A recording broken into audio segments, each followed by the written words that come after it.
Um hacker não é alguém que tenha denunciado ou que tenha tentado moralizar a justiça. Lembra também que Rui Pinto lhe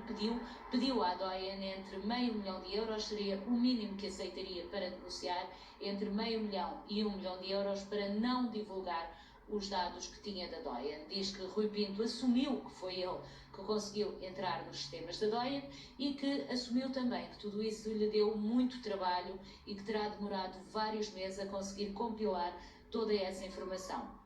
O advogado da DOIN pedirá então, naturalmente, depois desta introdução, a pronúncia de Rui Pinto pelo crime de tentativa de extorsão. Recordo, o crime mais grave destes 147 crimes que está imputado ao hacker. Aliás, o crime que sustenta a prisão preventiva, já que muitos dos restantes crimes são crimes cuja moldura penal não prevê a prisão preventiva. Já não é o caso da tentativa de extorsão, que já prevê uma pena de 8 anos de cadeia, e neste caso então é o advogado da DOIN que acaba por abrir as hostilidades, assim se pode dizer, aqui no tribunal, pedindo a pronúncia do Rui Pinto e chamando a atenção que é preciso não esquecer que Rui Pinto é um hacker e não um denunciante, ou seja, nunca em momento algum tentou passar informação às autoridades. O que tentou, de alguma forma, diz a DOIN, foi à própria DOIN vender o seu silêncio. Ou seja, depois de conseguir informação secreta relativamente à DOIN, que eventualmente seria prejudicial, pelo menos publicamente, o conhecimento desses dados relativamente ao fundo de investimentos, o que Rui Pinto fez foi pedir uma avença entre €500.000 e €1.000.000 para que não divulgasse esses dados. Diz então também o advogado que o caso do Rui Pinto é muito diferente aos casos de denunciantes europeus que têm sido conhecidos, que vão sendo conhecidos em vários países da Europa e que, por isso mesmo, deve ter um tratamento diferente. Deve ser visto como um hacker, como alguém que comete crimes informáticos e que deve ser penalizado por isso. Lembra também, aqui foi com alguma ironia, lembrou o advogado que este hacker entrou nos servidores da Procuradoria-Geral da República. Estes factos não estão neste processo, estão na certidão autónoma, mas de facto já foi apurado que Rui Pinto entrou então nos servidores da Procuradoria-Geral da República, e pergunta este advogado agora da DOIN se o fez por curiosidade e porque é que o fez, atendendo que era a própria investigação que ele pirateava e era ele próprio que conseguia monitorizar a investigação que corria contra ele e que por isso mesmo acabou por desistir a determinado momento da extorsão, quando percebeu que estava a ser investigado pela Polícia Judiciária, quando percebeu que havia uma investigação em tempo real, quando percebeu que havia escutas ao seu advogado, falamos de Aníbal Pinto, e quando percebeu que o encontro do seu advogado com o advogado da DOIN tinha sido monitorizado, filmado, também gravado o áudio dessas conversações numa estação de serviços da A5, e o que diz então o advogado da DOIN é que Rui Pinto conseguiu aceder a toda esta investigação em tempo real. Ou seja, para o advogado da DOIN não há dúvida relativamente à necessidade de pronunciar Rui Pinto, pronunciá-lo pelos crimes relativos à DOIN, mas também pelos restantes crimes que constam desta acusação pública, que são 147 no caso de Rui Pinto, que arrisca mesmo uma elevada moldura penal. Ele que ainda tem um outro processo onde poderá vir ser acusado de várias centenas de crimes, já que há pelo menos mais de uma centena de outras pessoas visadas, cujos mails foram devassados, foram tornados públicos e que essa investigação ainda permanece em inquérito, ainda não foi deduzida a acusação, mas muitos destes queixosos já foram ouvidos. Por exemplo, Cristiano Ronaldo já foi ouvido nesta segunda investigação e já manifestou o direito e o desejo de se queixar, proceder criminalmente contra Rui Pinto. Ou seja, neste momento então continua o advogado da DOIN, que vai explicando a necessidade de travar Rui Pinto, ou seja, de que Rui Pinto acedeu a todos estes ficheiros durante muitos anos, que conseguiu se intrometer nos mails de centenas de pessoas e que não teve nenhum objetivo meritório. Quem nos vai dando então conta ao segundo deste debate instrutório que envolve o hacker que foi considerado o hacker do Benfica, é pelo menos isso que diz a certidão do processo que está em investigação, que foi Rui Pinto que roubou os mails aos encarnados e que os tornou públicos através de 2 blogs esses que depois também foram usados para tornar públicos os mails dos advogados do Benfica espiados e cuja investigação já está aqui em julgamento. Falamos das conversações entre os advogados que defendiam o processo Etoupeira, e diz agora ainda o advogado que Rui Pinto julgava que nunca seria apanhado, e por isso mesmo escreveu no Futebol Leaks, aliás, apanhem-me se puderem. Esta expressão foi escrita depois de uma notícia da revista Sábado que dava conta da identidade do hacker. Foi no final do ano passado que a revista Sábado deu conta e fez capa da identidade de Rui Pinto, admitindo já na altura que Rui Pinto pudesse estar escondido na Hungria. Era pelo menos essa a indicação que haveria por parte das autoridades, que ainda não tinham conseguido localizar exatamente, mas que já procuravam Rui Pinto na Hungria. Dias depois, uma comunicação no Futebol Leaks dizia exatamente isso: apanhem-me se puderem. Diz agora o advogado que Rui Pinto estava de tal forma com sentimento de impunidade que escreveu apanhem-me se puderem, porque sempre achou que era fácil esconder-se atrás de um computador, que engendrou e direcionou todo este esquema para nunca ser apanhado, mas que acabou por cometer um erro ao permitir que a família o fosse visitar. Foi, aliás, através de uma viagem do pai e da madrasta que compraram voos para a Hungria, que foram seguidos pelos inspectores da Polícia Judiciária e que foi determinado onde Rui Pinto morava. E só nessa altura, quando o pai chegou à capital da Hungria, é que foram emitidos os mandados para que Rui Pinto não tivesse oportunidade para tentar escapar. Volta então a dizer o advogado, contando toda esta história e também a sua frase apanhem-me se puderem, que é um hacker e não um denunciante. Ou seja, é este apelo que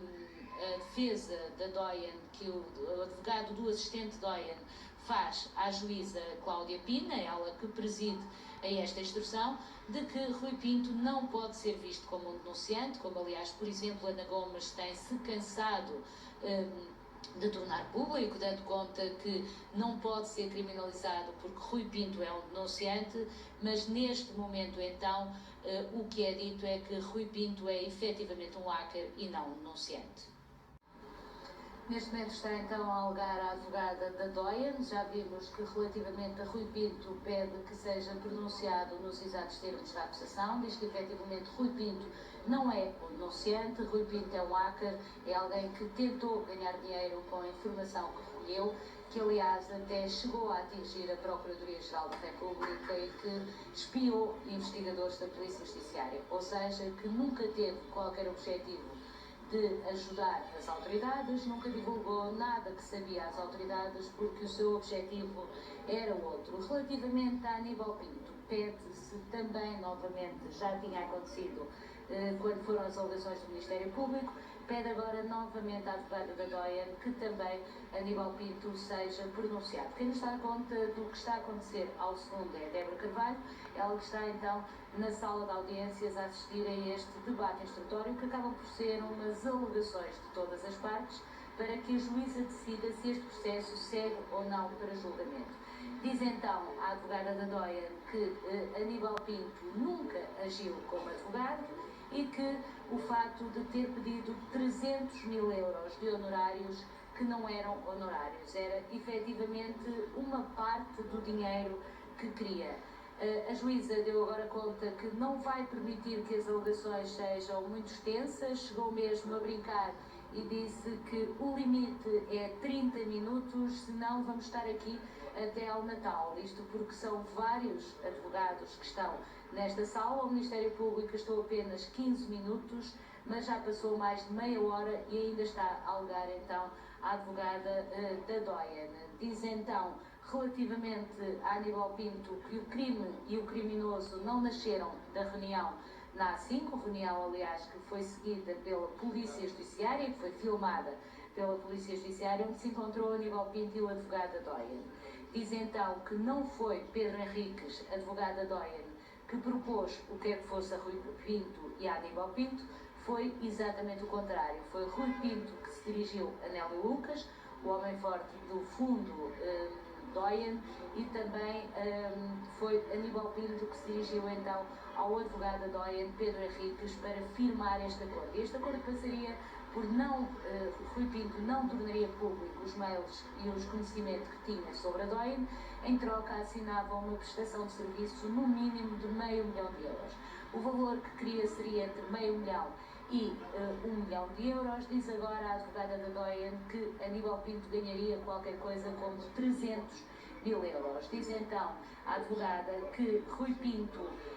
foi recolhendo ao longo do tempo muito material e que os primeiros contactos da Doyen foi para perceber qual era a importância daquele material para a Doyen, ou seja, o que é que a Doyen estaria disposta a pagar para que não fosse conhecido. E diz que qualquer cidadão tem de saber que estava a cometer um crime nestas circunstâncias. Aliás, perguntámos também isso mesmo hoje, ao final da manhã, a Aníbal Pinto, atendendo ao que Aníbal Pinto assume ter dito a Rui Pinto a determinado momento que ele estava a cometer um crime ao tentar pedir dinheiro à Doyen. O que diz a advogada da Doyen é que qualquer cidadão médio, e falamos de alguém que é até licenciado, saberia que estava a cometer um crime, já que estava a exigir dinheiro a alguém para não tornar públicos determinados segredos. E diz então a advogada da Doyen que só quando souberam que a PJ é que estava a investigar todo este caso, isto porque Rui Pinto, ao mesmo tempo, conseguia intrometer-se igualmente nos servidores da Polícia Judiciária, é que pararam com esta tentativa de extorsão. Diz depois que Aníbal Pinto mostra frieza, que disse mesmo que não sabia o que era o Futebol Leaks, mas que em anteriores mails já tinham conversado sobre este site. Um site que o próprio Rui Pinto diz em determinados momentos nos mails enviados à Doyen, que é o site que está a abalar o país. Isto porque o Futebol Leaks na altura denunciou uma série de contratos envolvendo o Sporting e também o Futebol Clube do Porto e que, por isso mesmo, o Rui Pinto utilizava essa importância, diz agora a advogada da Doyen, para chantagear a Doyen e para que a Doyen tivesse medo da divulgação destes factos concretos. Já acabou a advogada Doyen e agora vai falar Tiago Rodrigues Bastos. Tiago Rodrigues Bastos é o advogado da PLMJ, é um escritório de advogados que representa, neste caso, João Medeiros. João Medeiros foi então o advogado que viu a sua vida espiada, os seus mails espiados, ele que fazia parte da equipa que defendia o Benfica e que todas as conversações que manteve com os restantes advogados da equipa do Benfica foram tornados públicos. Mas para além dos mails de João Medeiros, também todos os mails da PLMJ, todos os advogados da PLMJ acabaram por ter os seus mails espiados. Diz então o advogado da PLMJ, e não o advogado João Medeiros, tinha aqui um lapso com a informação que nos era dada então pela Débora Carvalho, diz então o advogado da PLMJ que deve-se ter em conta a gravidade do que é ter os clientes expostos, que isso para um advogado é o pior que pode acontecer, ou seja, no fundo não preservar o segredo dos seus clientes e que esse é algo determinante para a profissão dos advogados e que foi isso que Rui Pinto acabou por violar, que muitos destes segredos continuam acessíveis na internet, efetivamente foram divulgados através do mesmo site que divulgou os mails do Benfica, foram divulgados vários mails, conversações privadas entre advogados da PLMJ, designadamente, conforme dizia, os advogados que defendiam o Benfica e a estratégia de defesa do Benfica no processo Etopeira. Mas também, para além dessa divulgação, foram também, por exemplo, divulgados volumes inteiros do processo Marquês, que diz respeito a José Sócrates, isto porque João Medeiros, naquela data, defendia um dos arguidos do processo Marquês e que, por esse motivo, esses segredos acabaram por ser divulgados na net. Agora, diz então o advogado que devem ser pronunciados nos exatos termos e termina já as alegações, bastante mais rápidas, conforme vimos, do que a advogada da DOE, isto porque a juíza chamou a atenção dos advogados de que no limite vai permitir meia hora de alegações, brincando mesmo que senão estaríamos aqui até ao Natal, se permitisse que os advogados falassem o tempo que quisessem. Neste momento fala o advogado que representa a Ordem dos Advogados, e a Ordem dos Advogados neste processo é assistente exatamente pela intermissão a um escritório de advogados, a LPMJ, ou seja, nessa perspectiva que falávamos há bocado, que é a divulgação de conversações privadas de advogados, o que para a Ordem dos Advogados é uma violação da relação entre o advogado e o cliente. E aqui diz então o advogado que é preciso novamente ter atenção ao que Rui Pinto fez. E o que Rui Pinto fez, segundo a Ordem dos Advogados, foi violar o segredo entre os advogados e os clientes, violar esta relação de confiança, pondo claramente em causa a relação de confiança que tem que existir entre os advogados e os seus clientes, e que estes segredos continuam disponíveis na internet. É então já o segundo advogado de assistentes que está a alegar, são vários os advogados dos assistentes, a advogada, conforme dizia há pouco, o advogado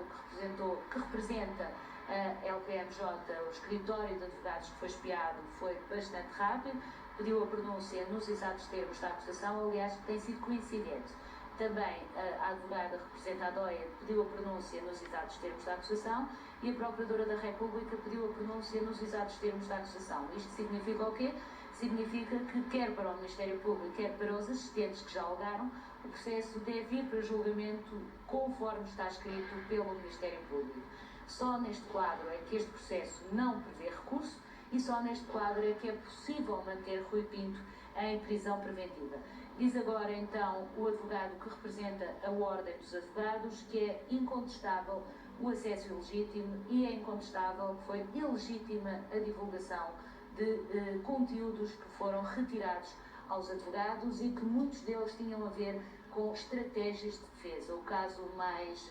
que acabou por ser mais difundido foram os mails relativamente à defesa do Benfica, ao processo Etopeiro, onde estes três advogados acertavam várias estratégias, acertavam a comunicação que deviam seguir e que deviam levar à instrução para conseguir não levar a Benfica SAD a julgamento, como efetivamente aconteceu. A Ordem diz que não se pode escolher violações de sigilo profissional por ser um advogado A ou B, mas que é incontestável que houve, neste caso, acesso ilegítimo e que foram divulgados ilegitimamente todos estes conteúdos roubados a advogados. Ou seja, que quer também que seja punido da mesma forma, e voltamos aqui à mesma tese de que Rui Pinto não é um denunciante. Rui Pinto é sim um hacker, é um pirata informático, é alguém que roubava conteúdos e que os divulgava não para ajudar na investigação de crimes, mas para, em determinados momentos, poder alcançar objetivos financeiros, como poderá ter sido no caso da Dorian. Diz o Tribunal, diz agora o advogado da Ordem dos Advogados, que se o Tribunal entende que há violações de sigilo profissional, tem de tomar naturalmente uma posição. O que está aqui em causa é o facto de Pedro Henriques, que era o advogado da Dorian, ter denunciado Aníbal Pinto. Aníbal Pinto, aliás, assenta muito a sua defesa neste pressuposto, que atuou como advogado e que Pedro Henriques, advogado da Dorian, era também advogado, e que o segredo profissional não permite que sejam conhecidas as conversações entre os dois, e o que diz a Ordem é que não há advogados melhores e advogados piores, portanto o Tribunal tem que decidir claramente em que posição é que esteve Pedro Henriques neste processo. Terminam já também as alegações por parte da Ordem dos Advogados. Entra agora Tiago Rodrigues Basto, que falava há pouco, que é advogado que representa neste processo João Medeiros. João Medeiros fazia parte da equipa de luxo que defendeu o Benfica, a par com Rui Patrício e também com Paulo Saragossa da Mata, e que conseguiu não levar a Benfica SAD a julgamento no processo Etopeira. E diz aqui, diz Tiago Rodrigues Basto, que foi